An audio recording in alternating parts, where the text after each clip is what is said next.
Impian selama berabad-abad untuk menghubungkan Samudra Atlantik dan Samudra Pasifik akhirnya terwujud ketika terusan Panama mulai dibangun pada tahun 1881.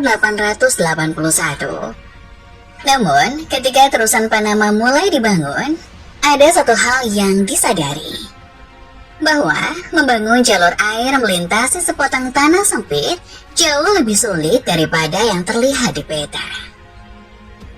Tanah genting Panama ternyata menjadi salah satu medan tersulit dan paling berbahaya untuk membangun saluran air.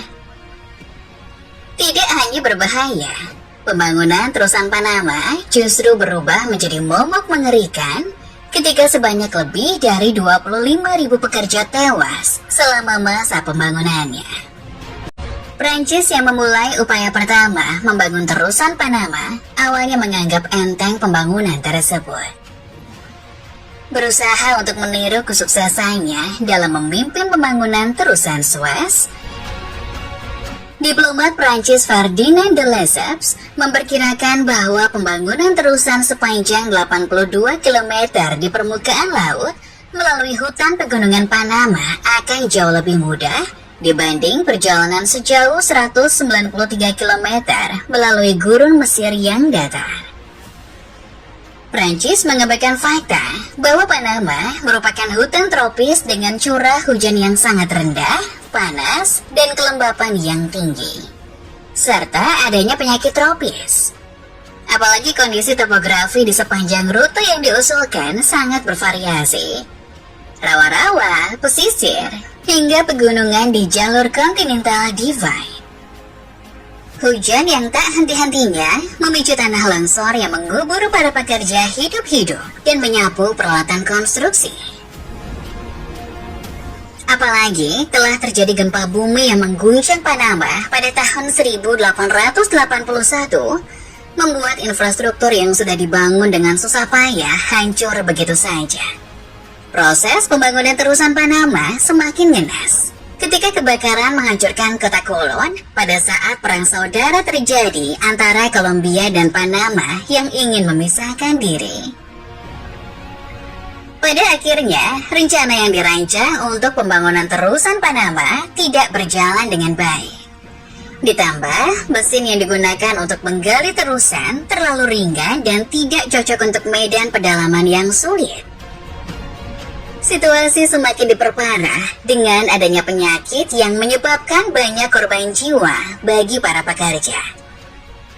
Wabah disentri dan epidemi demam kuning serta malaria membinasakan angkatan kerja. Diperkirakan 3/4 insinyur Prancis yang bergabung dengan Lesseps di Panama meninggal dalam waktu 3 bulan setelah tiba. Seorang dokter Kanada memperkirakan bahwa antara 30 dan 40 pekerja setiap hari meninggal selama musim hujan pada tahun 1882 dan 1883, seperti yang ditulis oleh penulis Matthew Parker dalam Panama Fever. Ketika Prancis akhirnya menyerah pada proyek terusan Panama tahun 1888, kecelakaan dan penyakit telah merenggut nyawa sebanyak 20.000 pekerja menurut Departemen Luar Negeri Amerika Serikat. Sebagian besar pekerja yang tewas berasal dari kepulauan Karibia seperti Antigua, Barbados, dan Jamaika. 14 tahun setelah Prancis gagal menyelesaikan terusan Panama, pada tahun 1902, Amerika Serikat membeli hak dan properti proyek terusan Panama dari perusahaan Prancis yang bangkrut, Compagnie Nouvelle du Canal de Panama. Amerika Serikat kemudian bernegosiasi dengan Kolombia yang saat itu memegang kekuasaan di Panama untuk mendapatkan hak konstruksi terusan di Provinsi Panama. Namun sayangnya, perundingan tersebut gagal.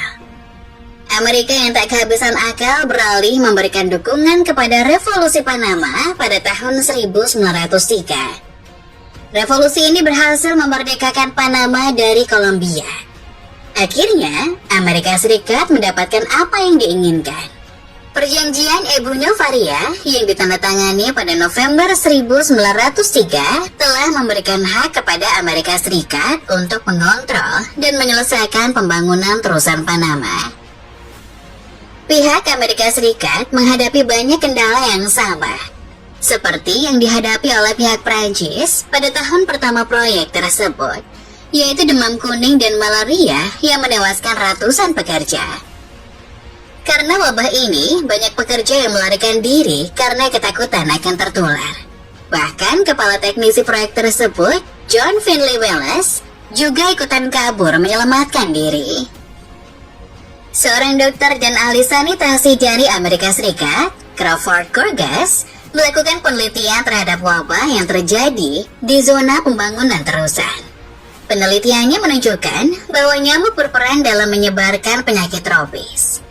Selama berabad-abad, ada anggapan bahwa kotoran, sampah busuk, dan bakteri di udara yang dilepaskan dari tanah tropis menyebabkan demam kuning dan malaria.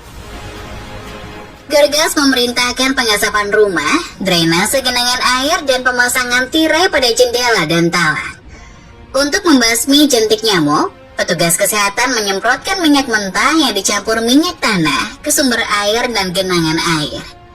Kurgas bahkan memerintahkan untuk mengeringkan rawa-rawa untuk membunuh nyamuk.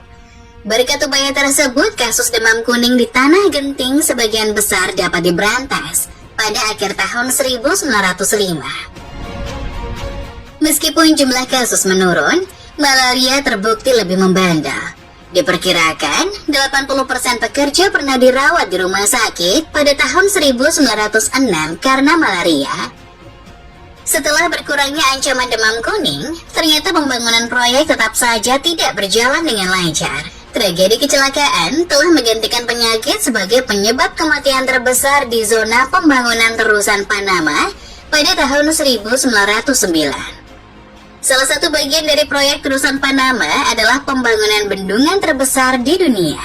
Bendungan ini harus dibangun untuk mengendalikan sungai Chagres yang sering mengalami banjir besar, sekaligus digunakan untuk menyediakan air yang diperlukan untuk pengoperasian kunci terusan. Hal ini juga akan menciptakan danau Gatun yang sangat besar, yang akan menyediakan transit lebih dari sepertiga jarak antara Samudra Atlantik dan Pasifik. Pembuatan danau Gatun mengakibatkan kehancuran yang terjadi sangat dahsyat. Seluruh desa dan hutan terendam banjir, dan jalur kereta api yang dibangun pada tahun 1850-an harus direlokasi. Pekerjaan mempertaruhkan nyawa selanjutnya adalah ketika para pekerja membuat parit sedalam 13,7 meter dan lebar setidaknya 90 meter melalui hamparan pegunungan sepanjang lebih dari 12 km yang dikenal sebagai Kulibraka. Lebih dari 100 juta meter kubik tanah harus dipindahkan. Pekerja tersebut menghabiskan lebih dari 8 juta kilogram dinamit dalam waktu 3 tahun saja. Dan dengan peralatan dari tahun 1910 seperti dinamit, beliung, dan sekap uap berbahan bakar batu bara. Banyak nyawa melayang akibat tanah longsor dan kecelakaan dinamit selama fase pengerjaan proyek tersebut. Bagi para pekerja, Kulibrakat adalah lembah neraka. Mereka hidup seperti warga negara kelas 2, tunduk pada rezim, mendapat makanan yang tidak manusiawi, jam kerja yang panjang, dan gaji yang rendah. Dan yang paling menyayat hati adalah resiko diincar bahaya yang terus-menerus. Terusan Panama dibangun oleh ribuan pekerja kontrak yang sebagian besar berasal dari Karibia. Proyek di bawah pengawasan Amerika Serikat ini mempekerjakan lebih dari 40.000 pekerja dengan sebanyak 5.609 pekerja terbunuh. Pemerintah Amerika Serikat pada dasarnya tidak memiliki undang-undang yang melindungi puluhan ribu pekerja asing dari Barbados, Jamaika, Spanyol, dan negara lain.